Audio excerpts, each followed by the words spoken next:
What's up, Warriors? This is Melissa Renee, and you've just landed on the Holistic Veterans Wellness platform, where we're ditching the one size fits all approach to healing and diving deep into what really works for us, for vets, by vets. Every episode, I sit down with fellow veterans who've discovered holistic practices, how they can work alongside modern medicine to create real, lasting change. Fancy.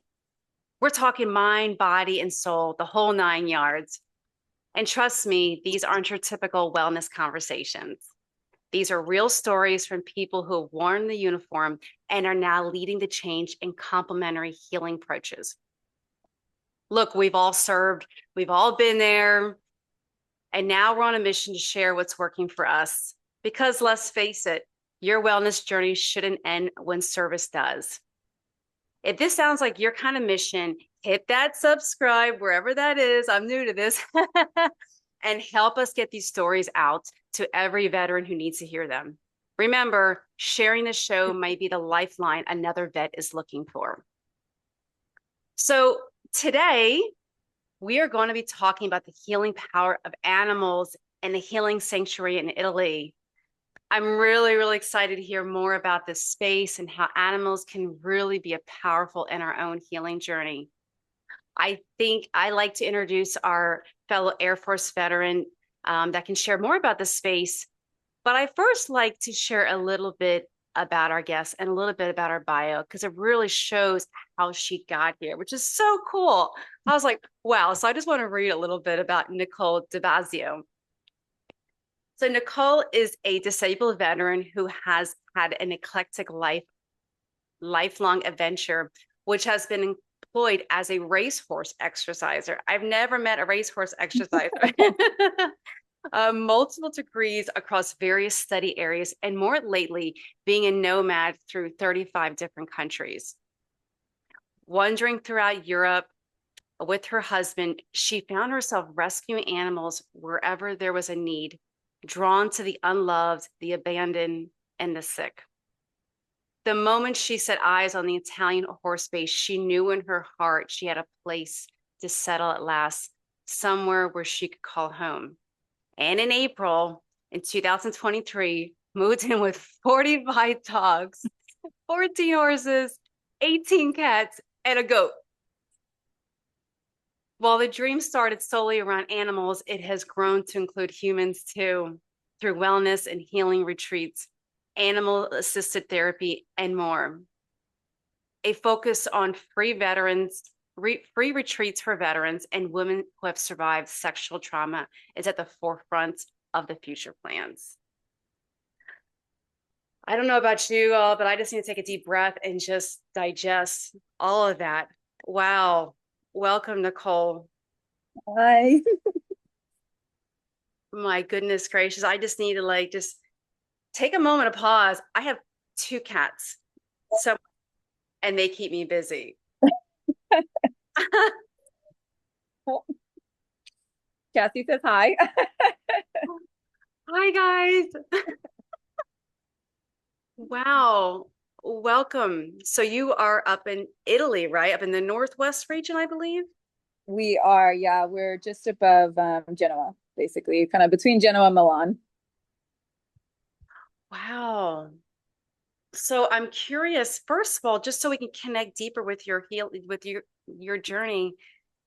You were in the military. Let's get a little bit of backstory about the military. I'm curious about your time in the military. I've noticed veterans, they do something very different in the military and make it's like a hard pivot and do something like completely different. It's like a 180.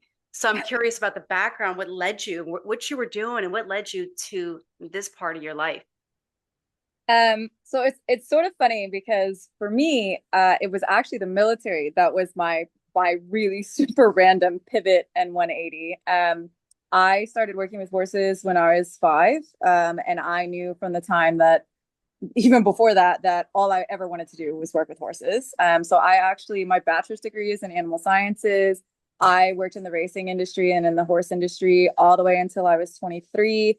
That was my whole life focus actually was on horses. And then I went through a trauma, and my pivot was to join the Air Force. So that was really out of left field for me, actually, because I had had such a focused goal for my entire life. I mean, anybody that knew me growing up knew exactly where I was going to be in 20 years. And so joining the Air Force was really quite the shock to my family, to my friends. It was so out of character, but it was really what I needed at that time. And I did have, I was I got a family. I mean, you're a veteran. You know that when you join, you get a family, you get friends that last a lifetime, and experiences that definitely shape who you are then and now and for the rest of our life. So yeah, I joined the military in 2010. And I just did 4 years, and I landed in England. I was stationed in England, and that is where sort of this part of my journey began, because England has one of the centers of horse racing in the world. So when I actually left the military, I went back to my previous career field, and rode race horses in England for a while. So that was sort of like the journey for me, with the weird military blip in the middle. Oh my goodness. And what did you do in the military again? I originally went to the Defense Language Institute in Monterey, to learn Yeah. Arabic as a linguist. Yeah. And I did 2 years there, but then I cross trained into contracting. So I was a contracting officer for my last 2 years. So Do you still remember Arabic?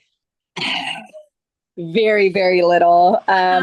It's definitely one of those languages where if you don't use it, you lose it. And I just don't really have an opportunity to use it very often. But every once in a while, and I've got friends that are still doing the linguist thing. So the basics, I could probably like order some food and get a taxi or something, but none of the high level stuff anymore for sure. I understand. I'm trying to learn Hindi myself, but I'm definitely not trying to read it. Yeah. Say basic stuff. Yes, exactly. Yeah, the basics, but enough to kind of get around. That's enough. Yeah, I'm hungry. Yeah, Hello. Like, exactly. Exactly. where's the Feed me. food? Where's the toilet? That's always a great one to know. Yeah, priorities, right? Exactly. Transitioning out of the military, how was that? That was difficult. I was going through a divorce at the same time, and I had just been diagnosed with complex post traumatic stress disorder, due to military sexual trauma. So it was definitely. Whew, hello, sorry, dog. Um, it was a very challenging experience. I was in a foreign country, thankfully, a foreign country where I speak the language, but you know, here comes here comes our audience that I tried so hard. I fed them and everything, hoping that full Like I bellies would said, make everybody sleep. like I said, it's the authentic experience. We welcome animals here. I mean, shoot, look where we're interviewing, animal sanctuary. So, Let me just see if I can get this little guy, because he will go for an hour barking at his friend. oh, Come on, Chesty. huh. He is a chatter. So let's see. We might have a little bit of movement here around the office room. Oh goodness. Okay, everybody just wants some water. That's fine. Let's see if that can work. We'll see how this goes. Oh, hello, Augie. Oh. So I live with 13 dogs, just for the record. So my life is my room is always quite chaotic. Oh, I love it. I love animals. Yes, they are life-saving, in my case, literally life-saving. So let's see, back to the question. The transition was really difficult. I was fortunate because I decided to go back to school while I was in England, to get a visa, basically to be able to stay. So I did have a bit of the GI Bill left, so I went to school for animal conservation and behavior. Back to the animals, back to the core. And I was able to do that and stay in England that way. So that I think helped a little bit, because I didn't have to work through the move. And I did go back to a career where I was really familiar, and comfortable, which was really great as well. But I was pretty lost. And so the story of how really the sanctuary, the rescue and the sanctuary in Italy happened was that while I was going through that, I went home. I surprised my family. I hadn't been home in like 4 years.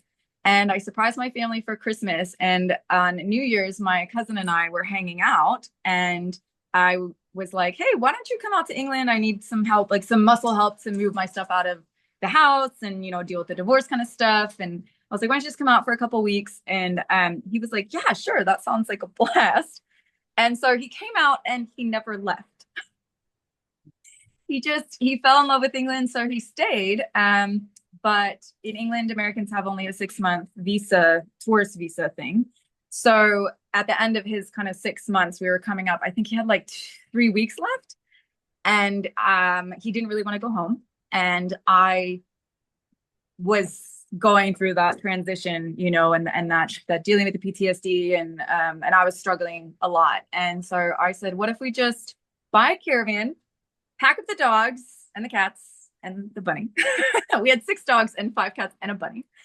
And I said, why don't we just travel Europe for, our 6 months that we have to be out of the country, that he has to be out of the country. And so that is what we did. And that is actually how the whole thing started, was basically I was struggling with the transition and I needed, something bigger. And so we hit the road.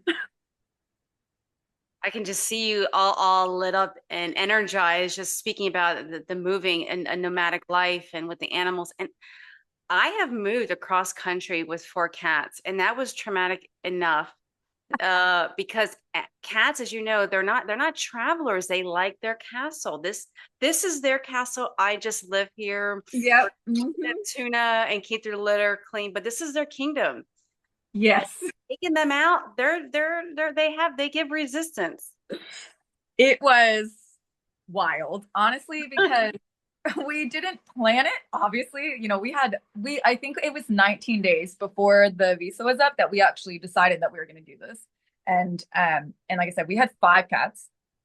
Thankfully, who had been moved around a lot by then already because of my time in the military. So they were pretty good travelers. But, then we also had 6 very large dogs, not small dogs, not like Jack Russells, but like the average weight of our dog is like 40 kilos and above. And we needed we bought this small caravan because it was all we could afford. And we had a bunny, and she was getting older, and the vet said to me that it would be better for her to go than to stay because she was used to living with her buddies. And so we just hit the road with 12 animals, and it was wild. We had no plan. Like, we had no idea what we were doing. It was crazy. It was crazy. The paperwork involved, because we were crossing so many borders and stuff. It was definitely, it was an adventure. I've been in Germany for 7 years, but my geography is a little not the greatest. Is there a highway, or does the Autobahn go from England south into the deep part? Or how did you get across the waters there? So yeah, so we took the train, the Eurotunnel. So we took that from England into France, and then we actually headed north. We went to Denmark first. Mm. We had a friend who was getting married, so we hit Denmark first, and then we pretty much just bopped around for, I think, that first trip we were out for 8 months, and we did 23 countries, I want to say. Yeah, and we left with 6 dogs and we came back with 19. Yeah. Yeah, so that's how the rescuing started, as we were on the road. Wow, I'm curious for those watching, how many of you have done PCS moves with just like one dog? Yeah. Or a cat? I mean, you have a whole entourage. And yes, and getting in and out of England then was not so bad because they were still part of the EU when we left. But when we came back the first time, Brexit was like happening. And so that was really interesting. We had a very interesting situation because we were bringing back more dogs than we left with. And the paperwork and the laws were very like nobody really knew what the laws would be at that point because Brexit was so new and they were coming out of the EU and nobody really knew how that was going to affect the pet part of things. So we kind of slid it under the wire. But it was like literally like within hours we crossed the border before the law changed where we would have had to do like quarantine and like all this stuff. So it was very stressful. Thank God, while I was in the military and then for the few years, I think 3 years after, I actually ran another nonprofit that was dedicated to helping military with their pets. And one of the things that we offered was actually assistance with PCS shipping and all that kind of stuff. So I was very, very experienced with all of the travel requirements. And that definitely came in handy when we were doing this enormous amount of traveling with an enormous amount of animals, because I was pretty up to speed on all the current stuff. And I was able to navigate that thankfully successfully. But yeah, it was wild. It was a really wild experience. That first journey, we did it again after that, but that first time was crazy. But a new beginning, what an interesting way of transitioning out of the military. It, it was it was very, I mean, I would say now looking back, it was very trauma driven because I was just really struggling at that time. And I guess I needed something different. And I think that's why we kind of veered into the rescuing as we did that. A lot of my animals at that time were rescues anyway, but I think I was just so hurting on my, inside myself. So when we ran across animals on the road that needed help, we couldn't not help. We kind of had to. We felt that we had to anyway. And it's like um, you were calling in the experience to help you heal yourself as well. And Yes. animals have unconditional love. There is no ego with an animal, and you called in those that could help you on your healing journey. So it was like a win-win relationship there. I definitely do think of it that way, even till today, that people always say like you're doing great things, you're rescuing the animals, and I appreciate that, but I definitely think that we have the winning side of things. I don't know that either myself or my cousin, or a lot of the people that we've met along the way, would be where we are Yeah. without the animals. And I think it's such a we're so blessed that we have had the opportunity to give back to them because, like I said, a part of my story while I was still in the military was that I was suicidal, and one of my dogs literally saved my life. And so, hello, Solomon. um, so yeah, I've always felt that, in honor of that dog, um, that this is my way of giving back to what she was able to give to me. And you're bringing up really, really good points, especially as we're talking to a veteran community and maybe some spouses as well on some of the challenges and the hurdles of getting out of the military. I think it's like a 2-year period from when you get out to like settle in, because now you're going into me. There's no PT. I don't know about the Air Force, but no PT Yeah. formation. Yeah. My brother's in the Air Force Reserve, and he saw us Army people out there doing PT, and he's like, "Yeah, you guys were like in some little box formation and doing all this." He's like, "We don't do that. We just go out and just do our run and whatever." It's like, yeah, We it's like had PT. We did have PT where I was. We had PT, lots and lots of mandatory PT. And I was in training for so long because literally the entire first 2 years of my career, first two and a half almost, was purely just training status. And so I was in mandatory PT in formation for a very long time. so you're in this structured environment, and now you're getting out, and especially if you're going through trauma and how to get Yeah. out of it. And what's coming to my mind is, veterans, we're either going to sink or we're going to swim. Yeah. Yep. And which way we're going to go. Not only if you're dealing with trauma, but now you're on your own. You don't have anybody telling you, "Hey, why are you not working out at 6:30 or whatever the Yep. is? Why are you not in the right uniform? Why didn't you not shave or have your hair up and all that?" Now you're kind of on your own, and you're in a different country too. Yes. I think animals for me, and I know from other veterans that I've worked with, in my first nonprofit and then now, having an animal, I think, just makes the transition actually a lot easier because they're very routine and very scheduled, and they need to be fed every day. And they tell you if you don't feed them at the same time, they want to go for their walk. And if you don't do that, then they'll tell you all about it. So I found certainly that that helped a lot during the transition from going from having a very set schedule, you know, a very routine kind of day to not having so much of that, but I still had to be accountable to these guys. and that helped. I think that helped a lot during the transition for sure. Yeah, I had 4 cats at the time, and when I got out of the military in Indiana, and that's when I was also going through divorce. So ending a 20-year career, and then also ending a 19-year marriage, and had those cats. I mean, they really ground you. Yes, they do. They um, do. and they love you no matter what. And like you said, it gives you that routine. You have to care for somebody else Yeah, outside and exactly. their needs above your own. Exactly. No, yeah, they're life-saving. They really just they're life-saving, and I think they just keep your head above water at a time, you know, during times when you might be sinking, but they kind of just sort of drag you along like a little lifeboat until you can kind of propel yourself. So what, Trent, shifting gears a little bit, the choice to get a sanctuary set up in Italy. How did you choose Italy of all places, and how did you know like this was the place that where you need, because you were traveling all over. So what made you feel, to ground yourself in Italy? So that is a very long story, but I'll try to give the very short version. Basically what happened was after we went back to England, little, hey, thank you.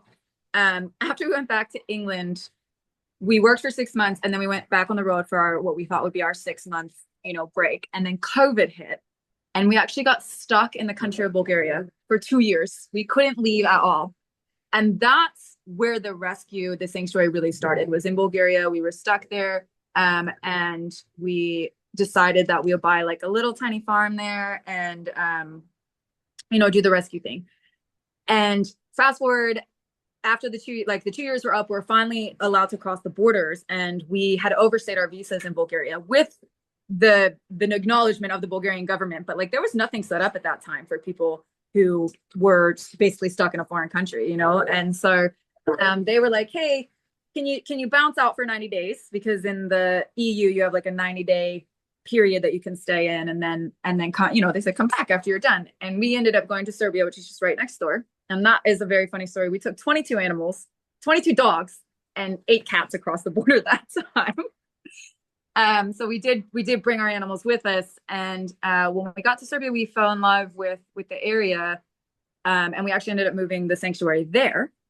So then we did 2 years there, and then my parents finally got a chance to come out to visit, post all the COVID stuff. And living in Serbia, we had a pretty minimalistic, let's be generous and call it minimalistic lifestyle. But we had no running water at all. Poppy, stop. I know you don't want to share the bed. Come on, Dobby. Go on. Oh my goodness. My feeding did not work, I think. Stop. Go there. Hello, Sonia. I know you just need all the attention to yourself. He's like, don't forget about me. Yeah, I know. He's if I like, spent any time at all doing anything else but petting and loving on them, he's like, I cleaned myself for this show. I'm ready. Yeah, he's like, hello. Yeah. So my parents came to visit. We had no running water. We had no electricity. And then we had no toilet. And this is a very, very important part of the story, because my mother told my father, I cannot die. Like I can't die knowing these kids don't have a toilet, me and my cousin. And so, we had actually planned to buy a property in Serbia, which was part of why my parents were there, because that was the easiest way for us to get permanent visas there. And it fell through the day of. And while we're sitting at the breakfast table trying to like brainstorm how we're going to deal with this, my dad made a joke about how him and my mom were planning to sell their retirement home that they had in Florida, and maybe they would just give us some money to buy a farm in Serbia instead. And I just said, well, we actually were working on our Italian citizenship by descent, because my dad's grandparents were born here in Italy. And I said, why Serbia? Like, I love Serbia. I love Serbia. Absolutely loved it. I would have stayed forever, actually. But I said, we have no connection, no ties here. I said, if we're going to buy a farm, why don't we buy one in Italy? And so my dad, who is, you have to understand, is a very serious, responsible person, like the total opposite of me. He would never travel around Europe with a million animals. That's so, I'm such a fascination to my parents. I'm such a black sheep. And he was like, well, yeah, sure. I mean, if we can find something that's like in the price range. And I just went on Facebook and put in equestrian property in Italy. And this was the second property that was on there. And not kidding, 4 days later, we drove here, viewed the property, and I cannot describe it as anything other than just like feeling a click and saying, this is it. This is where this whole journey, all of this travel, all of this trauma, all of these animals have been taking me is this property. Oh my goodness, so much playing. Maybe we could go outside. I have very large dogs and very small dogs. And they're very actively wrestling right now. Well, they're like, hey, you're doing an interview We're about otherwise occupied, us. so we'll just do some of this. Yes. So, we need to get in the camera as Yeah, well. exactly. So yeah, so that's actually how we ended up here. We put an offer on the property a month later and it was accepted. And now I have 4 toilets. So my mother is thrilled. She's thrilled. Nice. It's not playtime, really. It's not. It's supposed to Soon, be. guys, soon. Supposed to be sleep time. Maybe do we all want to come outside? Is that a fun time? Let's go out. Come on, Chastity. Devno, come on. Everybody outside. Okay, yes. This is Here we go. authentic living, ladies and gentlemen. Yes, and you have 13 dogs in your room. Doesn't matter how well you think you've prepared, feed them all these things. It should have been nap time. This is nap time. I scheduled this for nap time. I swear. Here I am talking about dogs and routines and how they make everything so much easier, and they're completely turning me into liars. But like I said, it keeps you grounded. It keeps you in the human experience. It does. Real. This is Augie, one of Oh my God. our rescues. Yeah, he's like, hey, it's all about us. So we're gonna get in the camera too. Exactly. Look at me. Hey, Do you think your military experience helped prepare you for these adventures, especially like living in like the limited minimalist living conditions? Do you think, or do you just think that was just part of who you were? Or do you think the military gave you some kind of a efforts or to be able to have that tenacity and that perseverance and to live in more rugged environments? I definitely think that played a part. I come from a very upper middle class sort of family, and the concept of living without a toilet prior to my military service probably I don't even know that I don't even know that I could have even wrapped my brain around such a thing. I definitely think the military gave me a really good appreciation for minimalist living. I think for not needing so much, and for being able to really make do with whatever you have, because we did definitely have to, sorry, lots of moving around on this video. Come on, Bubby, up here, good boy. But we really did, we had to roll with the punches. And I definitely think that that was possible because of my military experience.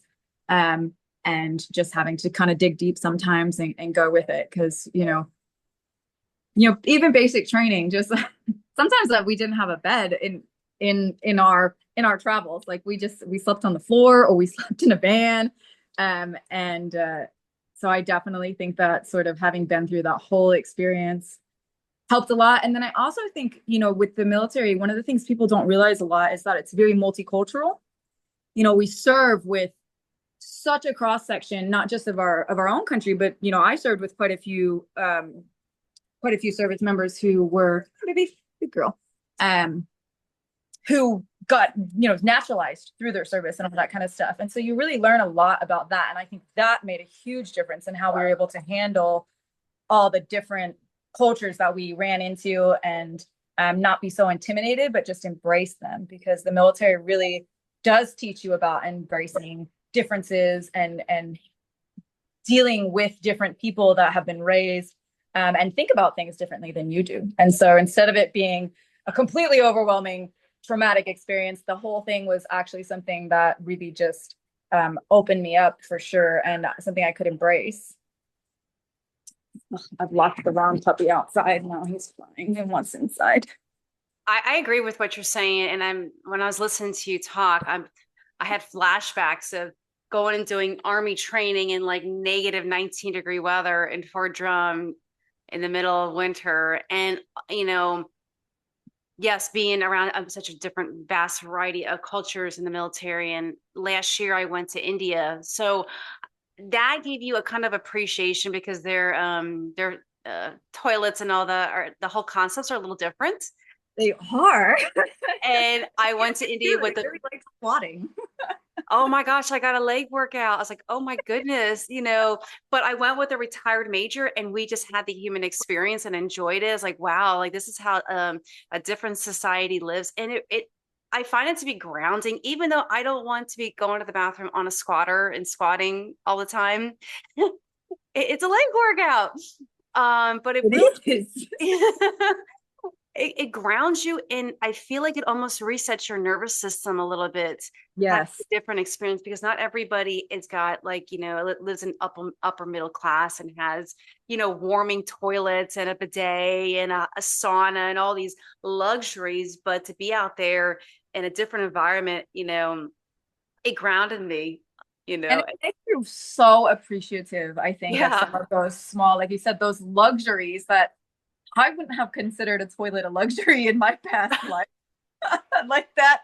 I just thought that was what everybody had. And then to Yeah. live without one and to not even, by the end, you don't really notice, you kind of are like, okay. And so, but now I certainly every day I say a little, oh, thank you, life, for giving me a toilet again.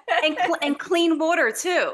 And clean water that I don't have to drive 20 minutes into town to get every single day. Like I could just turn on a faucet. That's an amazing thing. And there's so many people in the world actually who live specifically without access to clean water or easy access to water. I mean, we really did. We would have to drive 20 minutes each way to the center of our little tiny village there and fill up at like the local watering thing. And we would have these huge 30-liter watering things. We had 10 of them because I not only did I have 40 something dogs at the time, but I also had 10 horses there.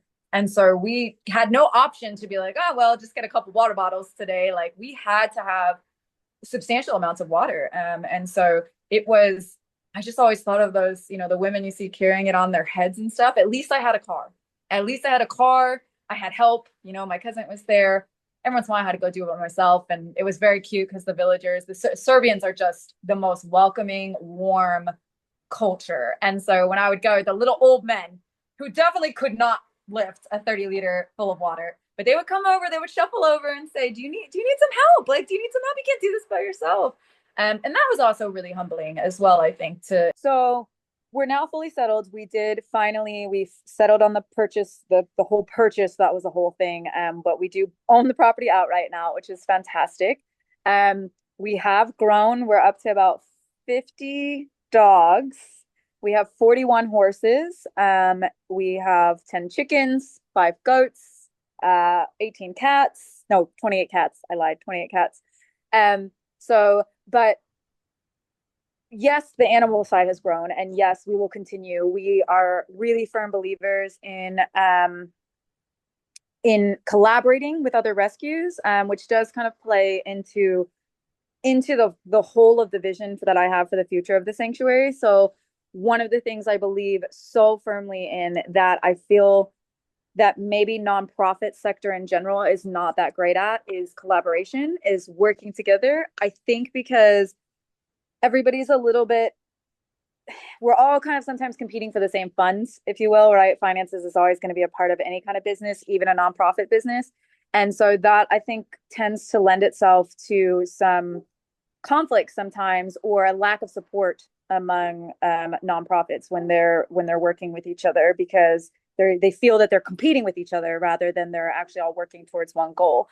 So my dream both from the animal side and from the human side, is that we will be at the forefront of collaborating, which is exactly why I was so excited to do this podcast with you, because it's all about bringing together resources and bringing together this kind of collaboration across the board. And one of the areas that we're moving forwards in is free retreats, specifically for veterans, and not just US veterans. I've actually got three veterans on my staff, and one is from Israel. There's one from the UK, yeah, and then obviously myself from the US. So free retreats for veterans across the board, and then obviously as a rape survivor myself, women's sexual trauma is a huge thing, something that I'm really passionate about speaking about and about supporting. So I'm also hoping to collaborate internationally with women's organizations that that support women, and to be doing retreats for them, and we working through with animal assisted healing. We're looking at equine Reiki, and there's a really cool practitioner right now who's actually using horses and doing Reiki with both horses and humans at the same time, which is just incredible. So we're looking at doing that. But then I also have on staff, I have a wellness coordinator. So we're looking at opening a yoga studio here on site as a part of our overall wellness, our overall wellness sanctuary, I guess you could say, because it's not just about the animals for us. It's very much become about the humans too. We host a lot of volunteers that come through, and usually it's people who are in a bit of a time of crisis and are looking for something meaningful to be able to give back to the world. And this is just somehow, and I don't know how, honestly, because it was not the game plan. I thought we were buying my little farm, my little rescue. I'd have my little animals, and that would be it. And instead, it's turned into this amazing, beautiful international community of people who have been through all sorts of different life experiences and are coming together and collaborating in sharing those and making hopefully a small little slice of heaven, of safety, of sanctuary for anybody that wants to join us. So I'm so excited. That's like our big project for this year, is really pushing those collaborations and really working with other organizations to be able to offer resources to veterans, to sexual assault victims, and to anybody that has trauma, honestly, because the whole world has trauma, doesn't it? Right now, we're all dealing with something. We've all had something, and we just want to do our part to help. And we're just really fortunate we get to do that in conjunction with helping rescuing animals, and they give back to us and allow us to share their power of healing as well. So it's such a nice symbiotic relationship that's really not, it just kind of happened. And I'm here for it, and I love it. And I love that there are people like you out there that are reaching out and creating these opportunities for us to have voices and for us to do these kind of collaborations and work together, because I think it's so important. I think it is the way forward, and healing the world is working together to do that. Yeah, and this naturally and organically complements modern medicine as well. So you can do Yeah. both. Yes.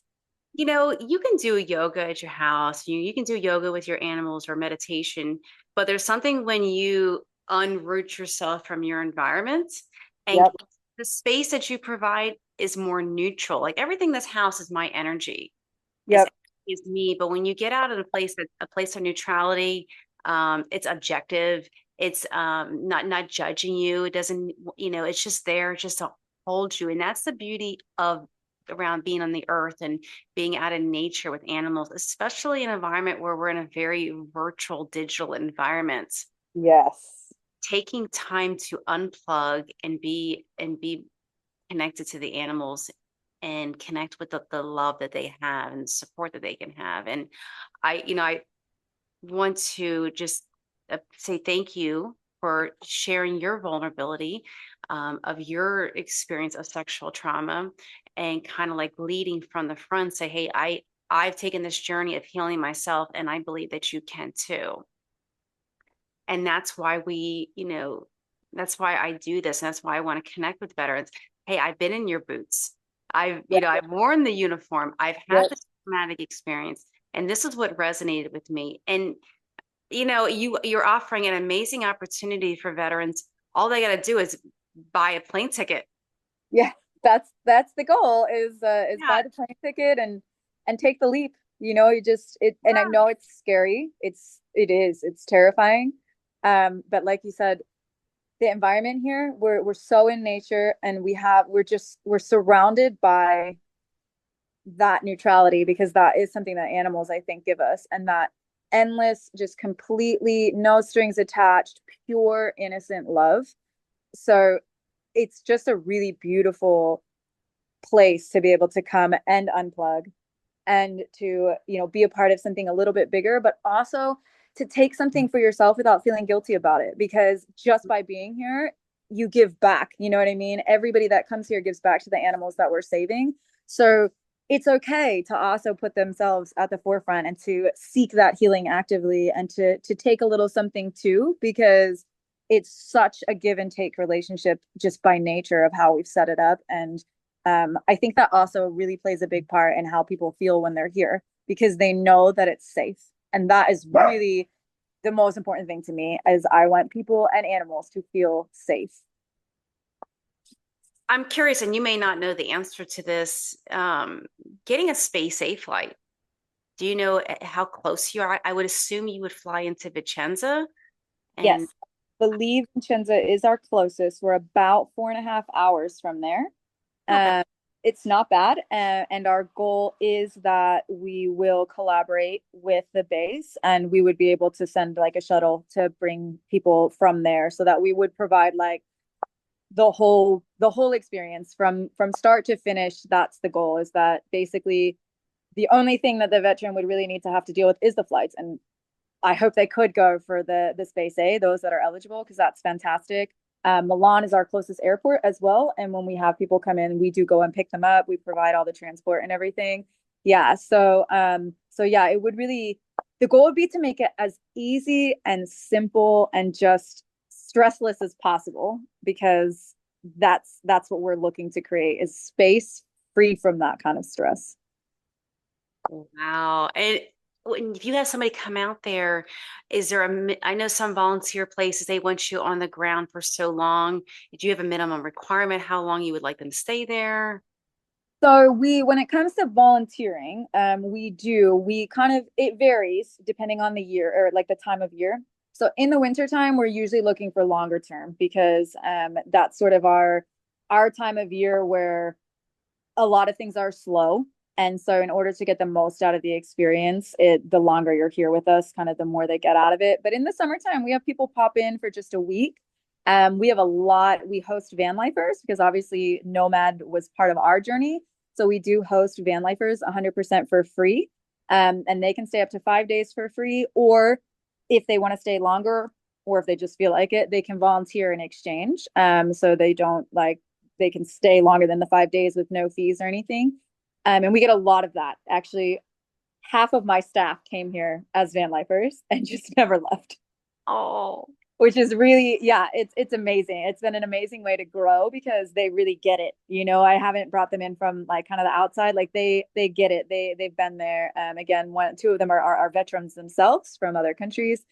So yeah, but when it comes to the retreats, our goal will be to have either 1 week or 2 week, and that would be uh, a purely non-working type of situation. Obviously, we never say no to extra hands, so anybody would be free to jump in and volunteer or help other here. But the goal would be for it to be truly just a retreat experience where they come in and they are able to take part in all of the activities that we offer.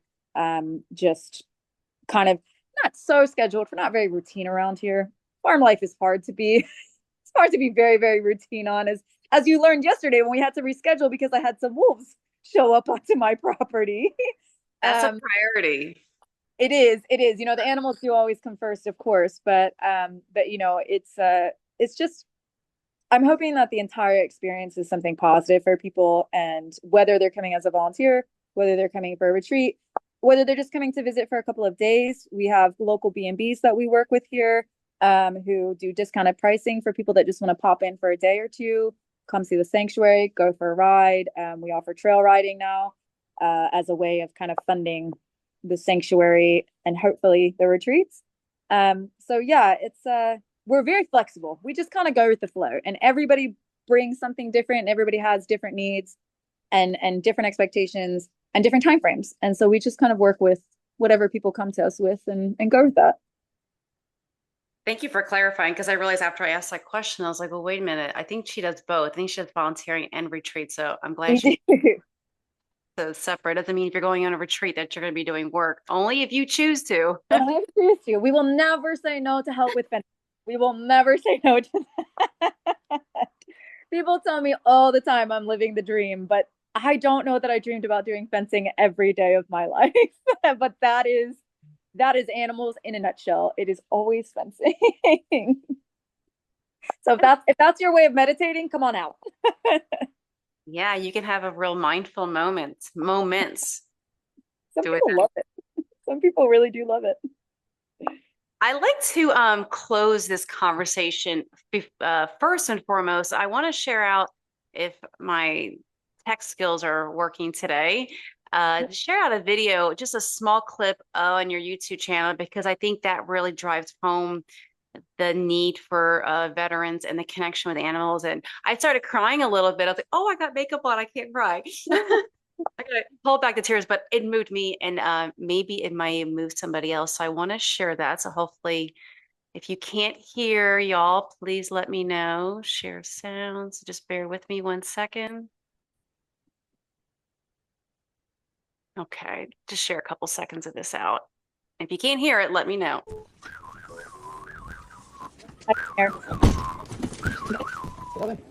It's okay. It's okay, Liam boy. It's okay, Liam boy. I think for him, I made video. Sent to Alex. Somebody asked, maybe you are. Nicole. Oh, Nicole. Yeah, because he came from England. Oh, no. But I for didn't riding even- and thing, he's okay. No, no riding. He's like, He has scars everywhere from where people used a whip with the metal inside. Yes. So if you shave him, he has scars his whole body. Yes.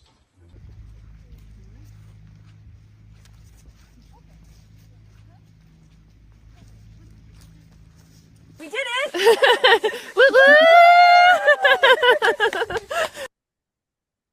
Oh my gosh. I'm like crying. It's so, seeing how animals are treated, and how people are towards animals. It's just, they just want to exist, and they're just love, and I always say, how you treat an animal says everything I need to know about your character. If you're mean, but if you're mean to animals, you're just not a nice person. Yeah. So these are not on cue tears, like how it really moved me. Anything else about that animal that you like to share? Yeah. So Liam was my first rescue horse in England, and his story is probably one of the most heartbreaking that I've ever encountered in many years of rescue. He was 16 years old when I rescued him, and he had spent his entire life up till then being used in road racing, and they were using a barbed whip on him. So his entire body is covered in scars. And when I got him, you couldn't touch him. You just couldn't get anywhere near him. He was terrified of everything.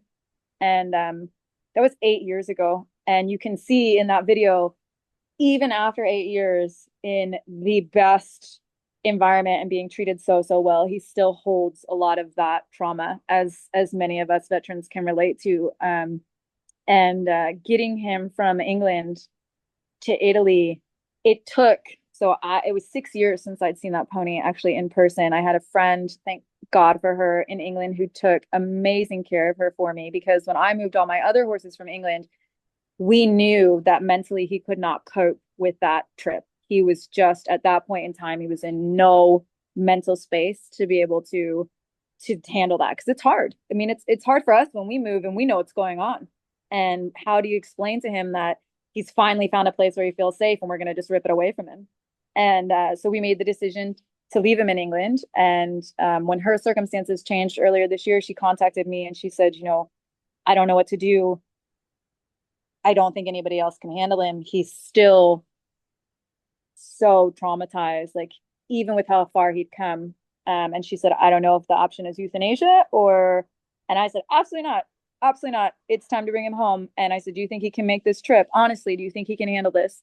And she said, I do. I think that he's ready. And so it was again, talking about collaboration, it was a huge collaboration between myself, my amazing transporter who works with all of my rescue horses and brings our rescue horses to us. So he's really amazing with working with traumatized animals. But Liam, that pony is such a credit to what time and patience and love can really do, because he made that trip so well and he has adjusted so beautifully here. And it is just, for me, it's like the culmination, I think, in a way, because when I rescued him, I was so traumatized. I was going through so much and I really related to him. And watching him bloom and watching all of the people, because it wasn't just me, it was so many other people over the last 8 years that have just given to him and made him feel safe and given him that time and that love to recover. And now he's here in Italy with me, which is amazing. And he follows my volunteers around and asks for treats and is just, he's just blooming. And he's just such a credit to the power of animals' resiliency and what they can teach us. And I never gave up on him, and I don't think he ever gave up on me. And, you know, he got his happy ending. And I'm so lucky to have been even just a tiny part of that, really, honestly, because there were so many people involved. They just can't even express how much it takes a village for animals and for people. You never get anywhere alone. That's like my philosophy in life. You never get anywhere alone in life. And so you bring other people with you. And in our case, obviously, we bring the animals too. But it takes a village. It takes everybody working together. And Liam is living proof of that every single day. And I love looking out my bedroom window and seeing him here and happy and healthy and whole, and being able to have pushed past his trauma enough that, you know, we have one volunteer here he loves, and he just follows him around looking for treats all the time. And it is the cutest, most heartwarming thing ever that I've ever seen. You can see the mirror. I can see the mirror that a veteran would have working with an animal like that. Yes, 100%. He is all of us kind of embodied in what we've been through. But he came out the other side, and so can we together. So can we if we work together. Love it. Anything about your sanctuary and where you're going that we have not talked about as last parting words? Like, for example, like, how do people get a hold of you? I guess I should ask that question. Yes. So we do have a website. It's www.holdfasttodreams.com. So you're welcome to visit us there. Please, no judgment. It's very much a work in progress. We are animal people, not tech people. So we're getting there. You know, we have volunteers that filter through that do a little bit of work every, you know, little bits, and eventually it will be, you know, fabulous, I'm sure. And then we are also active on socials. So we're on YouTube, Facebook, Instagram, and TikTok, I think. I'm not in charge of those. But that is at Hold Fast to Dreams Italy. And we love when people, you know, comment, subscribe. One of the things that we're working really hard on is that social outreach, because it will allow for a really nice natural funding stream for us, because up until now, I funded the sanctuary fully on my own with my VA disability pension. But we are much bigger in scope. We have a much bigger property here now with a lot of facilities. And so unfortunately, my pension is not quite cutting it anymore. So there are opportunities to donate. But honestly, like, the best thing is, as you said earlier, like, subscribe, share. That just makes such a difference, such a small thing that somebody can do to kind of get us out there into the world, so that we can continue to rescue animals, so we can offer those free retreats. And so we can, you know, continue to welcome people here that really need us. And I think we need them too. So Yeah, definitely help with the algorithm. Help, even if it's a share or even just a like, because like I said, we're working with an algorithm. You guys are a non-for-profit. I'm doing this. I'm not getting paid. I'm doing because I truly love this. I truly love supporting veterans, and I think this is very value added because you're only going to get so much at modern medicine. They're only going to meet you so far, and that's why we need all these organizations, these non-for-profit and for-profit business owners that are out there. And I'm telling you, I've been interviewing veterans for a couple of years now and seeing you all propel because everybody was rooted in something that they were struggling with. Yep. And now is a giving back, and they're doing great because and also they're feeling their life purpose. Like you are feeling your life purpose. You are in right way and where you're supposed to be right here in this time of your life. For sure. Lucky me. Lucky you. And Yeah. thank you for your time. I know it's really hard to have silence. And thank you to all the dogs back there. We managed for the second half. Everybody's sleeping now. Yeah, everybody's good. And if you're open for it, I would just like to we talked about some heavy things. We talked about like, how animals are treated. We talked about trauma, your time in the military. And if you're okay with it, if we can just take like a couple deep breaths for those that are watching, because you never know who's watching. You don't never know somebody may be watching this that's dealing with their own sexual trauma or their own chronic pain. So kind of want to kind of like just kind of clear the space a little bit. So I kind of have my healing bowl that I bought from I India. love this. I love this. We do sound baths here all the time. I love it.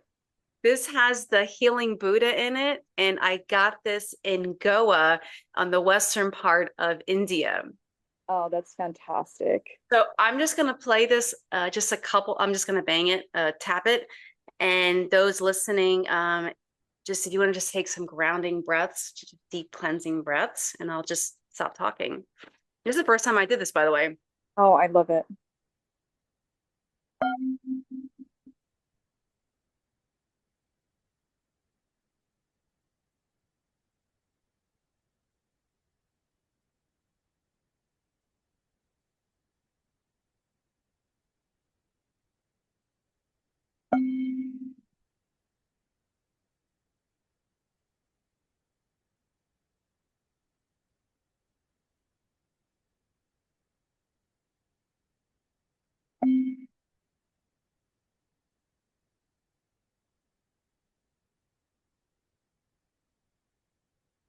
Take a deep inhale through the nose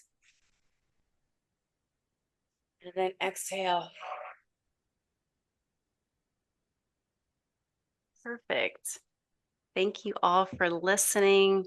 Thank you for sharing your story. I'm here to support anyway. And I like to travel. So, and I have my ancestors are from Calabria. So I do want to make my way to Italy. I'm a quarter Italian, just a Come little. visit. Yes, please come visit. Doors are open. We would love to have you and love to have you to do some of the Reiki and stuff too while you're here. That would be so amazing. I love that. We're going to say goodbye to the viewers, but don't hang up yet, though. Bye, everybody.